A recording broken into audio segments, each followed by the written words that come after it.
नमस्कार। आज देखेंगे, आज जो पेपर हुआ है 025 834 उसके मैथ्स वाले पार्ट का सॉल्यूशन। देखते हैं पहला क्वेश्चन। पहले क्वेश्चन की बात करें तो पहला क्वेश्चन एवरेज का क्वेश्चन है। दिया हुआ है एक कक्षा के 40 बच्चों का औसत भार 36.2 किलोग्राम है, जबकि 42.3 किलोग्राम, 39.7 किलोग्राम और 39.5 किलोग्राम भार वाले तीन और बच्चे कक्षा में सम्मिलित हो जाते हैं, तो कक्षा में बच्चे का औसत भार क्या होगा। देखो पहले जो एवरेज है वो कितना है, 36.2 है। अब जो नए बच्चे आए उनको एवरेज से अगर कंपेयर करें तो टोटल में जो डिफरेंस आएगा वो आ जाएगा 42.3 केजी का जो बच्चा आया है वो एवरेज से कितना ज्यादा है, 6.1 केजी ज्यादा है। 39.7 किलोग्राम का जो बच्चा आया है उसको एवरेज से डिफरेंस ले तो कितना आ जाएगा, 3.5 किलोग्राम। और 39.5 किलोग्राम का जो बच्चा है उसका डिफरेंस कितना आ जाएगा, 3.3 केजी। और तीनों बार एवरेज से ज्यादा, मतलब टोटल में वर्दी होगी। और कितनी वर्दी होगी, 6 और 3 9, 9 और 3 12। पॉइंट की बात करें 5 और 1 6 और 3 9, 12.9 केजी की। अब टोटल स्टूडेंट है, पहले 40 छात्र थे, तीन और सम्मिलित हो गए तो टोटल स्टूडेंट कितना हो गया, 43। तो एवरेज में जो डिफरेंस आएगा वो ऐसे आ जाएगा, 12.9 में 43 का भाग दिया 129, 3 गुना है 0.3। 0.3 का एवरेज में फर्क आएगा और क्या होगा, प्लस होगा। पहले वो 36.2 था, इसमें 0.3 ऐड कर दिया तो नया एवरेज क्या आ गया, 36.5 केजी। कौन सा ऑप्शन है, बी ऑप्शन। ये था क्वेश्चन नंबर 51। देखते हैं नेक्स्ट क्वेश्चन, क्वेश्चन नंबर 52। 52 की बात करें, दो संख्याओं का एलसीएम उनके एचसीएफ का 28 गुना है। उनके एलसीएम और एचसीएफ का योग 1740 है। यदि एक संख्या 240 है तो दूसरी संख्या ज्ञात कीजिए। तो इस क्वेश्चन में जो कॉन्सेप्ट काम आएगा वो क्या आएगा कि दो संख्याओं का गुणनफल n1 इंटू n2, उन संख्याओं के एलसीएम और उन संख्याओं के एचसीएफ के मल्टीप्लाई के बराबर होता है। ये एलसीएम एचसीएफ टॉपिक में पढ़ा था, n1 इंटू n2 बराबर एलसीएम इंटू एचसीएफ। अब देखो यहाँ n1 का मान अपने को पता है 240। अगर एलसीएम का मान पता चल जाए, एचसीएफ का मान पता चल जाए तो इस क्वेश्चन का आंसर दे पाएंगे। जो एलसीएम और एचसीएफ में रिलेशन दे रखा है, एलसीएम उनके एचसीएफ का 28 गुना है, यानी एचसीएफ अगर मैं के मानूं तो एलसीएम कितना आ जाएगा, 28 के हो जाएगा। आगे दे रखा है उनके एलसीएम और एचसीएफ का योग 28 के और के को मैं अगर ऐड करूं तो 29 के, वो दे रखा है 1740। 29 का पहाड़ा जिसको याद है तो सीधा 29 का 174, के का मान आ गया 60। के का मान आ गया 60। अब के का मान 60 आ गया तो एचसीएफ कितना माना था, के माना था, तो एचसीएफ तो हो गया 60। और एलसीएम की बात करें तो एलसीएम कितना है, 28 के, 28 इंटू 60, 28 इंटू 60। देखो ये तो आ गया एलसीएम, ये आ गया एचसीएफ। एन1 का मान 240 है, n2 का मान ज्ञात करना है। सोल्व करोगे सीधा आंसर आ जाएगा। 60 से काटा ये 4 बार और 4 से काटा ये 7 बार। n2 की बात करें 7 6 42, 420। एकदम इजी क्वेश्चन था और आंसर क्या है, डी ऑप्शन। ये था क्वेश्चन नंबर 52। देखते हैं नेक्स्ट क्वेश्चन, क्वेश्चन नंबर 53।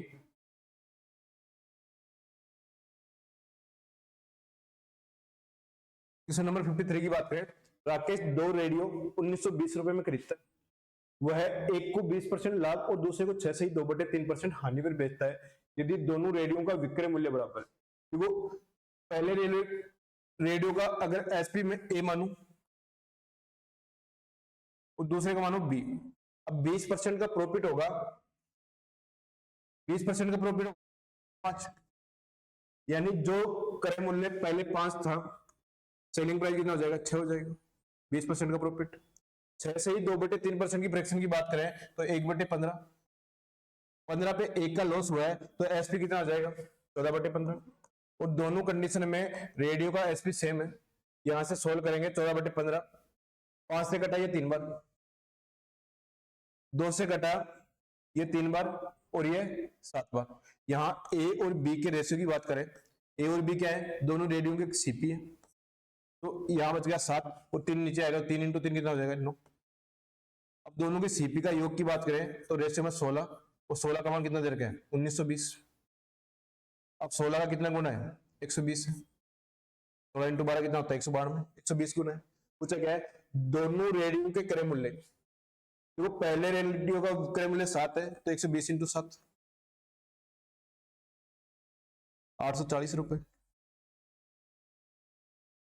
ये ए का मूल्य आ गया। बी के मूल्य की बात करें तो 120 इंटू 9, 12 9 में 108, 1080, 840 और 1080 कौन से ऑप्शन में लिखा हुआ है डी ऑप्शन। ये था क्वेश्चन नंबर 53। देखते हैं नेक्स्ट क्वेश्चन, क्वेश्चन नंबर 54।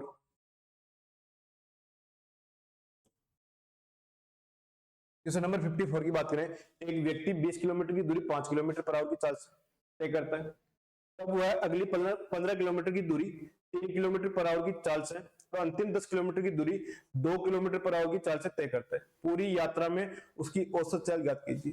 देखो एवरेज स्पीड के लिए एक ही कॉन्सेप्ट काम आता है हमेशा कि average speed is equal to total distance upon total time.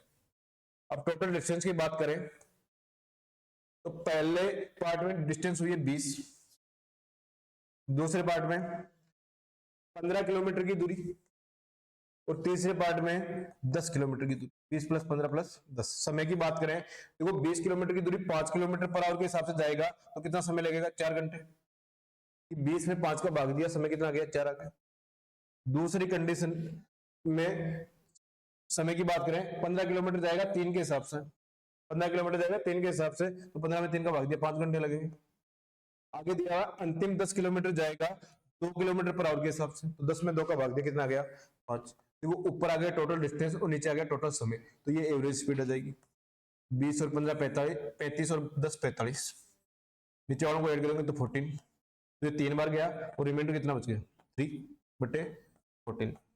कौन सा ऑप्शन है सी ऑप्शन, और आएगा किसमें किलोमीटर पर आवर में। ये था क्वेश्चन नंबर 54। देखते हैं नेक्स्ट क्वेश्चन, क्वेश्चन नंबर 55। 55 की बात करें, यदि अल्फा एक न्यून कोण है, साइन अल्फा बराबर रूट एक्स माइनस 1 बटे रूट 2x, तो टेन अल्फा का मान क्या होगा। देखो साइन अल्फा की बात करें तो साइन अल्फा क्या होता है परपेंडिकुलर बटे हाइपोटेनस। तो यहां से परपेंडिकुलर की वैल्यू दे रखी है, वो दे रखी है रूट एक्स माइनस 1, और हाइपोटेनस की बात करें तो वो कितना दे रखा है 2x, root 2x, root 2x दे रखा है तो बेस क्या आ जाएगा root x plus 1, root x plus 1। क्यों कि देखो पाइथागोरस फॉर्मूला में क्या होता है p square plus b square बराबर क्या होता है एच स्क्वायर। देखो यहाँ पी बी का मान रखें तो पी और बी का स्क्वायर करके देखो x minus 1 plus x plus 1 बराबर एच स्क्वायर, रूट 2x का स्क्वायर करेंगे तो 2x, वो एक से एक कैंसिल हो गया तो 2x बराबर 2x, दोनों साइड बराबर है, मतलब ये दोनों तीनों ट्रिपलेट है, ये याद रखना में एक्स माइनस 1 रूट 2x और रूट एक्स प्लस 1 तीनों क्या है ट्रिपलेट है। पूछा क्या है टेन अल्फा का मान क्या होगा, टेन अल्फा क्या होता है परपेंडिकुलर बटे बेस, परपेंडिकुलर देगा रूट एक्स माइनस 1 और बेस की बात करें रूट एक्स प्लस 1। अब रूट अलग अलग लिखने के बजाय एक साथ भी लिख सकते हैं एक्स माइनस 1 बटे एक्स प्लस 1। कौन से ऑप्शन में लिखा हुआ है ए ऑप्शन में। ये था क्वेश्चन नंबर 55। देखते हैं नेक्स्ट क्वेश्चन, क्वेश्चन नंबर 56।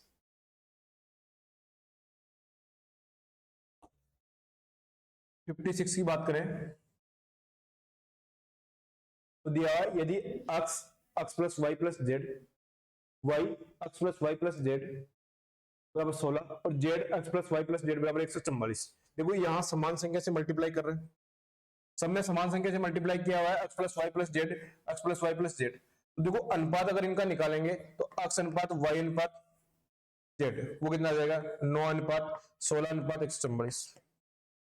अब मैं इसको 9 के 16 के और 144 के ये मान अगर किसी भी एक इक्वेशन में लिख देता हूं एक्स का मान आ जाएगा, यहां मान रखता हूं 9 के इंटू तीनों को जोड़ेंगे तो 160 और 9 कितना गया 169 के इज इक्वल टू 9। 9 से 9 कैंसिल हो गया, के इंटू के क्या हो जाएगा, के स्क्वायर बराबर 1/169। रूट करेंगे दोनों तरफ तो के बराबर कितना गया, 1/13। के बराबर कितना गया, 1/13। अब के का मान आने के बाद चाहे अक्स का मान पूछो, वाई का मान पूछो या जेड का मान पूछो, अक्स का मान पूछा है तो 9/13, अक्स का मान कितना गया 9/13, वाई का पूछता था 16/13 और जेड का पूछता था 22/13। ये था क्वेश्चन नंबर 56। देखते हैं नेक्स्ट क्वेश्चन 57 की बात करें। √3 + 3 + 3√3 प्लस n पदों तक 39 + 13√3, तो n का मान क्या होगा। देखो वैसे ये क्वेश्चन है जीपी का, अगर जीपी वाले कॉन्सेप्ट से इसको सोल्व करें कैसे करेंगे। जीपी का क्यों है कि देखो हर बार समान संख्या से मल्टीप्लाई हो रहा है, इसका √3 गुना है, 3 का भी √3 गुना है, फिर भी आगे चलता रहा है, यानी जीपी का क्वेश्चन है उस जीपी के n पदों का योग ऐसा ना होता है a इंटू आर की पावर n -1 बटे r -1। आर यहाँ क्या है, सार अनुपात बोलते हैं, या फिर जो देखो हर संख्या को मल्टीप्लाई जिससे कर रहे हैं, तो यहाँ a का मान भी √3 है और r का मान भी कितना है, √3 है। यहां मान रखे तो √3 इंटू √3 की पावर n -1 और बट्टे में √3 -1 बराबर क्या दे रखा है, 39 + 13√3, 39 + 13√3। इसमें से देखो 13√3 को अगर कॉमन लें तो यहाँ देखो बचेगा √3, क्योंकि इसको मैं 13 × 3 लिख दूं, 13 यहाँ कॉमन आ गया और 3 को भी मैं √3 × √3 लिख दूं, तो 13√3 कॉमन लिया तो यहाँ तो बचा √3 और यहाँ क्या बचा 1, √3 + 1। तो इस फॉर्म में लिख रहा हूं 13√3 √3 + 1, √3 से √3 कैंसिल हो गया, √3 से √3 कैंसिल हो गया। अब यहां क्रॉस मल्टीप्लाई करेंगे तो √3 + 1 इंटू √3 - 1 कितना होता है, 2 होता है। क्यों कि a + b a - b a² - b², यानी √3 का स्क्वायर 3 और -1 का स्क्वायर 1, कितना आ जाएगा 2। तो 13 × 2 कितना आ गया 26। तो √3 की पावर n -1 बराबर 26, ये 26 और 1 27 हो जाएगा, √3 की पावर n। अब यहाँ 27 को 3 की पावर 3 ले सकते हैं, उसको रूट में चेंज करें तो √3 की पावर डबल कर दो 6, एक ही बात है। तो √3 की पावर n और √3 की पावर 6, √3 से √3 कैंसिल हो गया, n बराबर कितना आ जाएगा 6, n बराबर कितना आ जाएगा 6। अच्छा क्वेश्चन था जीपी का, लेकिन फॉर्मूला बेस्ड क्वेश्चन था, डी ऑप्शन। ये था क्वेश्चन नंबर 57। देखते हैं नेक्स्ट क्वेश्चन, क्वेश्चन नंबर 58।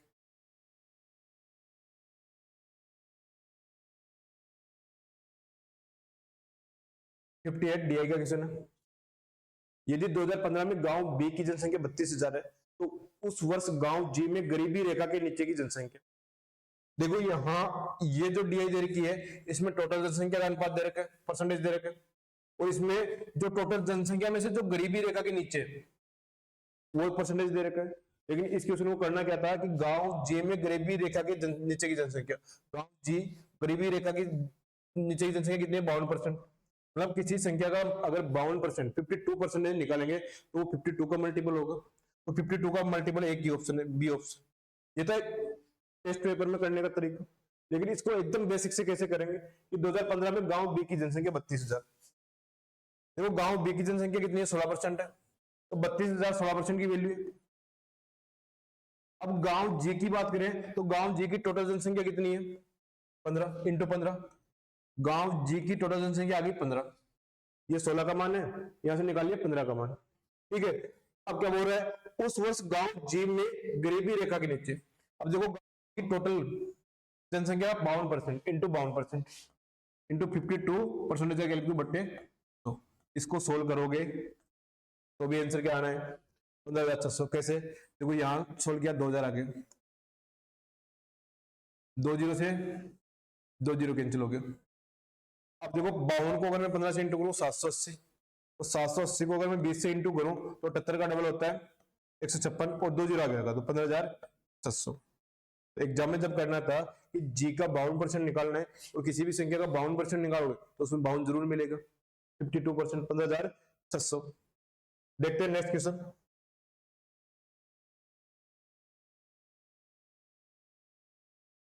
59 की बात करें तो 2015 के गांव डी की गरीबी रेखा के नीचे और गांव ए के गरीबी रेखा के नीचे की जनसंख्या का अनुपात क्या है? देखो 2015 में गांव डी की गरीबी जनसंख्या 46 है, मतलब उसमें 23 जरूर आएगा, 23 इंटू 2, और 23 एक ही ऑप्शन में पहले सी ऑप्शन में। यह था क्वेश्चन पेपर को में करने का तरीका। लेकिन अगर बेसिक से करेंगे तो कैसे करेंगे? 2015 के गांव डी की गरीबी रेखा, डी का देखो यहां जनसंख्या दे रखी है 21 दे रखी है, तो 21 का कितना परसेंटेज है? 46%। तो 21 इंटू 46 परसेंटेज। और बात करें ए की, तो ए की जनसंख्या 11, गरीबी रेखा की बात करें तो कितनी है? 42, 42%। यह अनुपात आएगा। इसको सोल्व करें, 21 से घटाइए 2 बार, परसेंटेज से परसेंटेज कैंसिल हो गया, और 2 से काटे तो ये कितनी बार गया? 23 बार। तो डी और ए की जनसंख्या जो गरीबी रेखा के नीचे है उनका अनुपात क्या आएगा? 23:11। 23:11 कौन सा ऑप्शन है? C option. ये था क्वेश्चन नंबर 59। देखते हैं नेक्स्ट क्वेश्चन। क्वेश्चन नंबर 60 की बात करें, यदि गांव एफ की गरीबी रेखा के नीचे की जनसंख्या 12,160 है तो गांव सी की जनसंख्या क्या होगी? देखो गांव सी की जनसंख्या की बात करें तो 11% है, मतलब 11 का मल्टीपल जरूर होगा, और 11 का मल्टीपल एक ही ऑप्शन है 22,000। ये तो था क्वेश्चन पेपर में करने का तरीका। लेकिन बेसिक से कैसे करेंगे? यदि गांव एफ की गरीबी रेखा के नीचे कितनी है? 38% है, तो 12,160 एफ के 38% की वैल्यू है, तो एफ की टोटल जनसंख्या कितनी आ जाएगी? इंटू 100। ये एफ की टोटल जनसंख्या आ गई। अब निकालिए सी की जनसंख्या। देखो सी और एफ की जनसंख्या का अनुपात की बात करें तो सी 16 है, तो ए कितना होगा? एफ 16 है तो सी कितना होगा? 11 होगा। तो ये 16 की वैल्यू है, निकालने किसकी वैल्यू है? 11 की वैल्यू निकालनी। ये था बेसिक तरीका। लेकिन इसको सोल्व करूंगा तो ये कितनी बार गया? 3 बार, 320, और 320 कितनी बार गया? 20 बार गया। तो 11 दूना 22, और कितने जीरो बच गए? 3 जीरो बच गए, 22,000। एकदम इजी क्वेश्चन, और सी ऑप्शन। ये था क्वेश्चन नंबर 60। देखते हैं नेक्स्ट क्वेश्चन। क्वेश्चन नंबर 61 की बात करें, 2015 में गांव डी की कुल जनसंख्या गांव सी की गरीबी रेखा के नीचे की जनसंख्या का अनुपात ज्ञात कीजिए। डी की कुल जनसंख्या कितनी है? 21 है, और सी की गरीबी रेखा के नीचे की बात करें तो सी की टोटल जनसंख्या 11, और इस 11 का 49%, 11 का 49% गरीबी रेखा से नीचे 49/100 लिख देता हूं। देखो ये 7 से कटा 3 बार, और ये 7 से कटा 7 बार, तो ये इस तरह मल्टीप्लाई होगा। डी का माना जाएगा 300, और सी का माना जाएगा 11×7=77। 300:77। कौन सा ऑप्शन है? B option. ये था क्वेश्चन नंबर 61। देखते हैं next question, question number 62।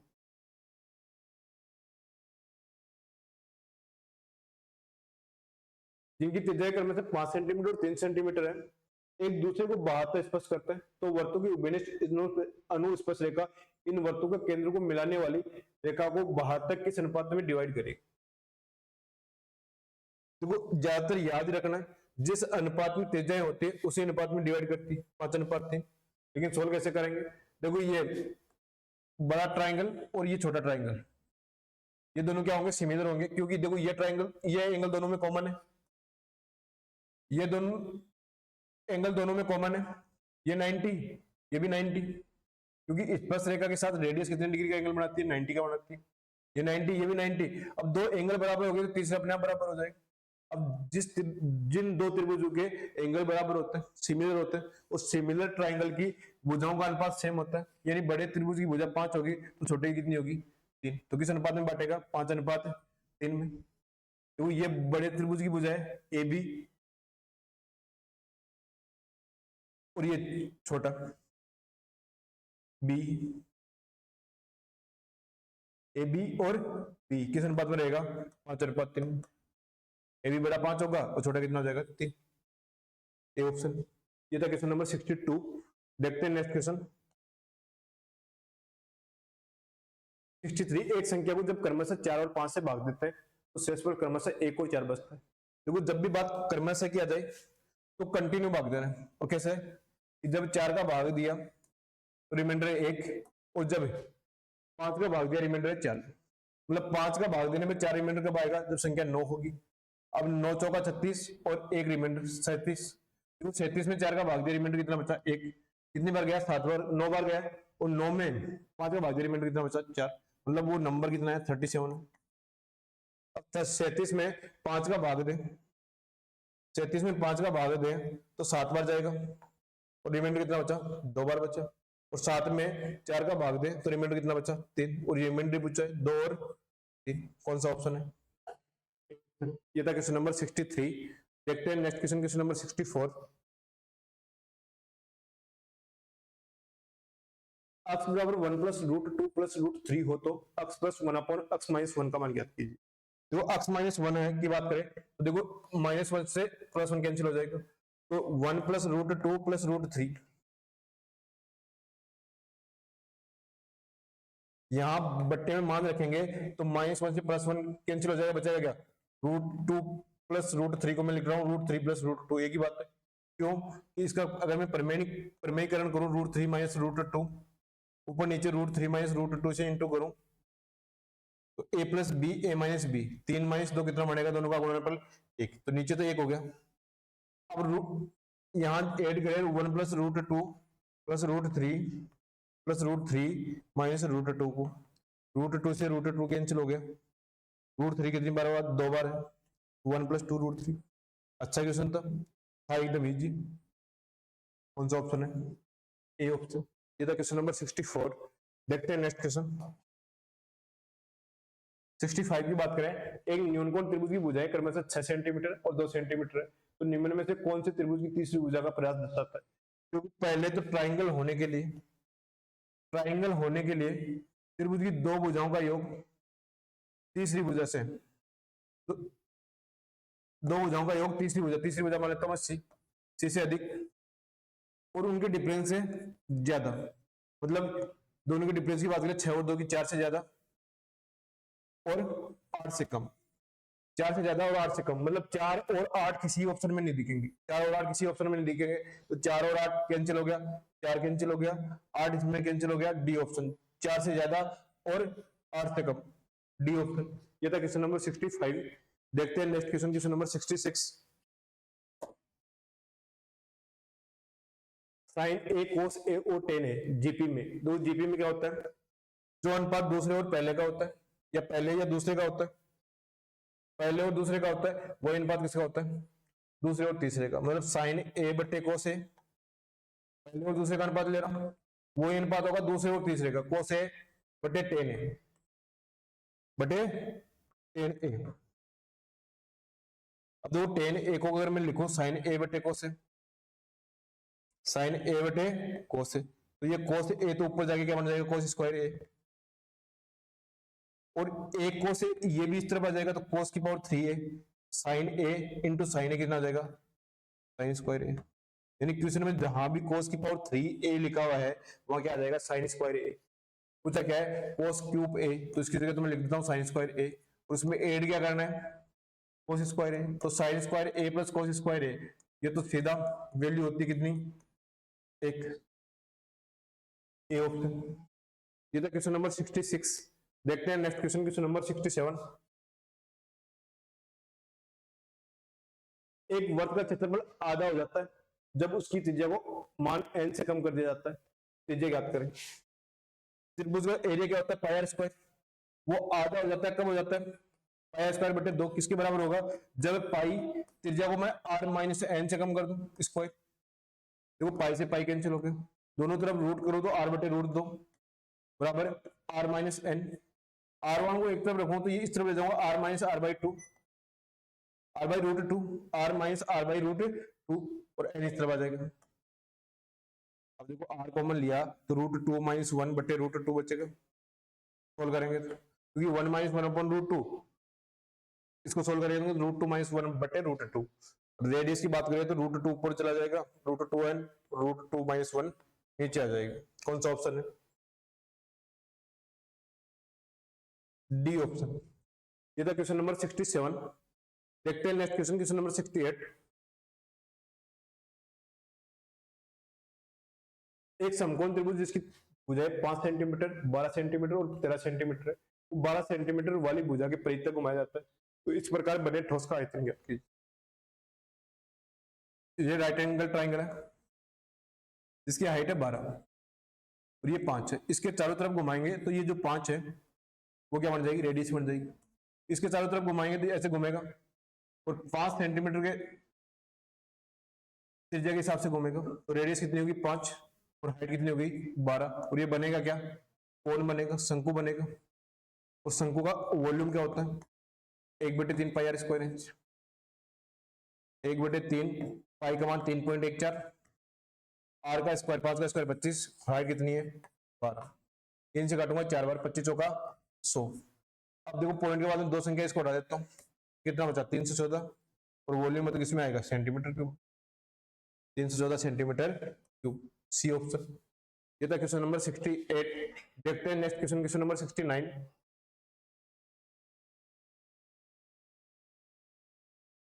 B का जन्म तब हुआ तब ए की आयु 4 वर्ष 7 माह थी। मतलब ए और बी का डिफरेंस कितना जाएगा 4 वर्ष 7 माह। जब बी का जन्म हुआ, जब सी का जन्म हुआ तब बी की आयु 3 वर्ष 4 माह थी। मतलब बी और सी का डिफरेंस कितना आ गया 3 वर्ष 4 माह। इसमें से ये वाला माइनस करूं क्या बचेगा, ए माइनस सी बचेगा, बी से बी कैंसिल हो जाएगा, या एड ए प्लस सी आ जाएगा, वो कितना आ जाएगा 7। अच्छा ऐड करूंगा तो ए माइनस सी बचेगा, तो बी से बी कैंसिल हो गया, ए माइनस सी, वो कितना आ जाएगा 7 वर्ष 11 माह। वो तीनों का एक दूसरे से डिफरेंस अपने को पता लग गया 7 वर्ष 11 माह। लेकिन यहाँ देखो सी की आयु 5 वर्ष 2 माह दे रखी है। अब सी की आयु 5 वर्ष 2 माह दे रखी है, इसमें रखेंगे तो बी का मान आ जाएगा और सी का मान यहाँ रखेंगे तो ए का मान आ जाएगा। ए के मान की बात करें तो वो सी इस तरफ जाएगा सी प्लस 7 वर्ष 11 माह, मतलब 5 वर्ष 2 माह को 7 वर्ष 11 माह में ऐड कर दें तो ए का मान आ जाएगा। देखो वर्ष होता है 12 माह का, तो 11 और 2 13 हो रहा है, तो यहां तो बचो 1 माह, 1 वर्ष और हो गया, 7 और 5 12 और 1 13 वर्ष, 13 वर्ष 1 माह। ए की आयु, बी की आयु कितनी देर की है, ऐड कर देंगे इस तरफ जाके 3 वर्ष 4 माह, सी का मान आ जाएगा 3 वर्ष 4 माह और 5 वर्ष 2 माह को जोड़े तो 5 और 3 8 वर्ष 6 माह। कितना देर का माह में 2 माह, यहाँ कितना देर का है 4 माह, 8 वर्ष 6 माह। और सी की देर की है 5 वर्ष 2 माह। तीनों का अगर अपने पास टोटल है तो ये जा सकता है, टोटल करें तो 6 और 2 8, 8 और 1 9, 18 13 और 8 21, 21 और 5 26, 26 वर्ष 9 माह। 3 का भाग दे तो 26 में 3 का भाग जाता 8 बार, 8 वर्ष, तो 2 वर्ष बच गया। 2 वर्ष में महीने कितने होते 24, 24 और 9 33, 33 में 3 का भाग दिया तो 11 माह, 8 वर्ष 11 माह। देखो यहाँ भाग देना इंपॉर्टेंट था, भाग कैसे देंगे 26 में 3 का भाग देंगे तो 8 वर्ष हो गया। अब 2 वर्ष बच गए, 2 वर्ष में 3 का भाग नहीं जाता, इसको महीनों में कन्वर्ट कर लो, तो 2 वर्ष महीनों में कितने हो गए 12, 24 माह और 9 ऐड कर दिया, 33 में 3 का भाग दिया 11 माह, तो 8 वर्ष 11 माह। ये था क्वेश्चन नंबर 69। देखते हैं next question, question number 70। Question number 70 की बात करें तो यहाँ दिया हुआ 1860 की राशि पर 5% वार्षिक दर से किसी निश्चित समय में शुद्ध बट्टा 60 रुपए, तो ये शुद्ध बट्टा कितने समय में हो जाएगा। देखो ट्रू डिस्काउंट का फॉर्मूला होता है, जिनका लिखा हुआ नहीं है दोबारा लिख लेना, P गुणा R गुणा T बटे 100 प्लस RT। ये रेयर केस में क्वेश्चन आता है और ये फॉर्मूला आपको याद होना चाहिए ट्रू डिस्काउंट। ट्रू डिस्काउंट होता है P गुणा R गुणा T बटे 100 प्लस RT। अब देखो ट्रू डिस्काउंट दे रखा है 60, 1860 और दर दे रखी है 5, समय निकालना है 5 इंटू टी 100 और आर का मान 5 तो 5 टी। इसको सोल्व करेंगे तो देखो ये कितनी बार गया 31, 31 इंटू 5 155 टी और ये 5 टी, कितना डिफरेंस आ गया 150 टी, बराबर कितना आ जाएगा 100, तो टी बराबर कितना आ गया 2/3। वर्ष में आए तो महीने की बात करें तो कितना आ जाएगा 8 महीने, 12 से इंटू कर देंगे 8 मंथ। कौन सा ऑप्शन है, बी ऑप्शन। ये था क्वेश्चन नंबर 70। देखते हैं नेक्स्ट क्वेश्चन, क्वेश्चन नंबर 71। 71 की बात करें तो वो दिया हुआ समान लंबाई की रेस में ए द्वारा लिया गया समय बी के समय का 5/7 है। तो समान लंबाई के लिए जो समय का अनुपात होता है 5:7, ए और बी का, उसका उल्टा होता है स्पीड का अनुपात 7:5। तो ए और बी की स्पीड का अनुपात आ गया 7:5। अब क्या हो रहा है, ए की चाल 84 मीटर पर सेकंड है, ए बी को 240 मीटर से हराता है, रेस कोर्स की लंबाई क्या होगी? तो जब भी रेस होती है तो रेस दोनों को समान टाइम मिलता है। क्या टाइम मिलता है? समान टाइम, जब तक कोई स्पेशल कंडीशन नहीं दे। और समान समय के लिए जो अनुपात स्पीड का होता है वो किसका होता है? डिस्टेंस का होता है। मतलब ए 7 डिस्टेंस कवर करेगा तो बी कितना करेगा? 5। और जो रेस जीतता है वो पूरी लंबाई कवर करता है। मतलब ए रेस जीत रहा है तो रेस कोर्स की लंबाई कितनी होगी? 7 होगी। और दोनों का डिफरेंस है 2 और वो दे रखा है 240 मीटर। 2 का मान 240 मीटर है तो एक का मान कितना गया? 120। और एक का मान कितना जाएगा? एक का मान कितना जाएगा? 120 इंटू 7। रेस कोर्स की लंबाई हुई होगी, पहले मान लेता हूं 120 into 7 840 metre. 840 metre, D option. ये था क्वेश्चन नंबर 71। देखते हैं नेक्स्ट क्वेश्चन, क्वेश्चन नंबर 72। बस में बैठा हुआ एक व्यक्ति प्रति मिनट 21 टेलीफोन खंबे को गिनता है। यदि प्रत्येक खंबे के बीच की दूरी 50 मीटर है तो बस की गति क्या होगी? देखो इसमें जो सीखने वाली चीज क्या है, देखो 21 अंतराल दे रखे हैं। मैं यहाँ 3 अंतराल की बात करूं, 1 2 3, तो यहाँ देखो जितनी मिनट होगी, देखो प्रति मिनट 21 टेलीफोन। अब 21 टेलीफोन के बीच की दूरी क्या होगी? 20 ही होगी। कैसे? देखो 3 टेलीफोन की बात करूं, 1 2 और 3, देखो 50 50। मैं 4 पे पहुंच रहा हूं, देखो 3 की डिस्टेंस हो रही है, 5 है तो फिर 4 डिस्टेंस हो रही है, ऐसे 21 है तो कितनी काउंट होगी? 20 अंतराल होंगे और प्रत्येक अंतराल कितने का है? 50 का। तो यहां से जो दूरी काउंट होगी 20 इंटू 50 1000 मीटर होगी। और प्रति मिनट तो समय कितना होगा? 60 सेकंड, मिनट का सिर्फ। स्पीड की बात करें तो डिस्टेंस अपॉन टाइम 1000/60। लेकिन किलोमीटर पर आवर की बात करें तो 18/5 से इंटू करना पड़ेगा। 16 करो, 60 इंटू 5 300, 2 जीरो से 2 जीरो कैंसिल हो गया, 3 से काटेंगे 6 बार और 6 के आगे 1 जीरो लगा दो, 60 किलोमीटर पर आवर। अच्छा क्वेश्चन था। यहां जो ध्यान रखने वाला बात क्या थी कि 21 टेलीफोन के बीच अंतराल डिफरेंस कितना होगा? 20 अंतराल होंगे और एक अंतराल की दूरी दे रखी है, 2 खंभों के बीच की दूरी दे रखी है 50 मीटर। तो 20 खंभों के बीच की 21 खंभों के बीच की दूरी कितनी आ जाएगी? 20 इंटू 50 1000 मीटर। समय है 60 सेकंड, स्पीड निकालेंगे डिस्टेंस अपॉन टाइम। अच्छा क्वेश्चन था, लेकिन ध्यान से देखोगे समझ आ जाएगा। ये था 72। 73 की बात करें, 1/sin थीटा, इसको कोसेक थीटा में चेंज करते हैं। 1/sin थीटा क्या हो गया? Cosec theta. Cot square theta को कोसेक स्क्वायर थीटा -1 लिख सकता हूं और कोसेक थीटा +1 हो गया, नीचे दिया हुआ ये। देखो इसको मैं ये लिख दूं a square minus b square, तो एक बार तो कोसेक थीटा -1 हो जाएगा और एक बार +1 हो जाएगा, क्योंकि a square minus b square क्या होता है? a plus b a minus b. ये लिख लेंगे ऊपर वालों को, तो बट्टे में लिखा कोसेक थीटा +1। तो यानी इसको सोल्व करने के बाद क्या आया? कोसेक थीटा -1 आया। तो cosec theta minus cosec theta और माइनस माइनस क्या हो जाएगा? प्लस हो जाएगा। ये तो कैंसिल हो गया, बचा क्या? एक।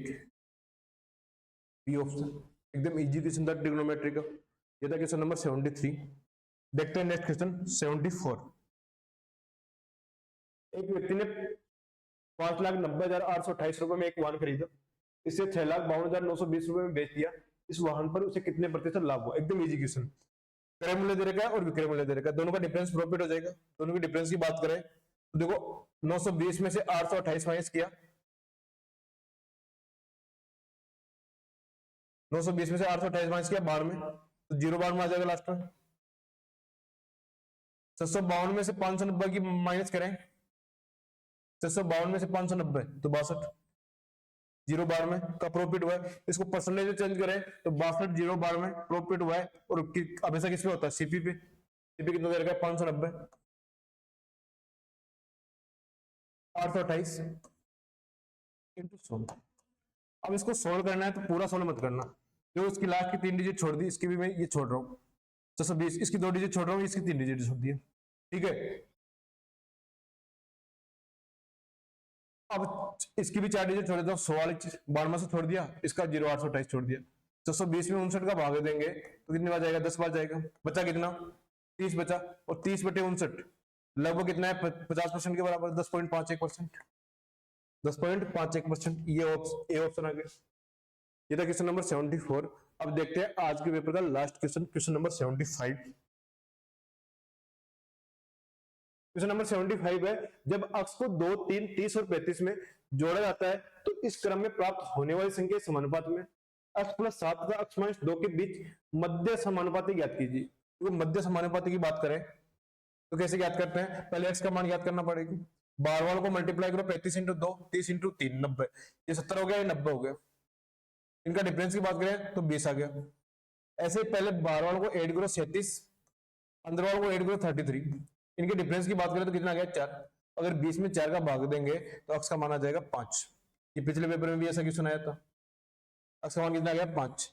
अब संख्या की बात करें, अक्ष प्लस 7, तो 7 और 5 कितना हो गया, 12। दूसरी संख्या की बात करें, 5 - 2 कितना आ गया, 3। और मेन प्रोपोर्शनल की बात करें, दोनों को मल्टीप्लाई करके रूट लेते हैं। ये मेन प्रोपोर्शनल हो गए, कितना आ जाएगा, √36। और 36 का रूट लेते हैं, कितना आ जाएगा, 6। ये था क्वेश्चन नंबर 75 और आंसर क्या आया, सी ऑप्शन। आज 025 833 के मैथ्स वाले पार्ट का सॉल्यूशन किया। ठीक है, आज के लिए इतना।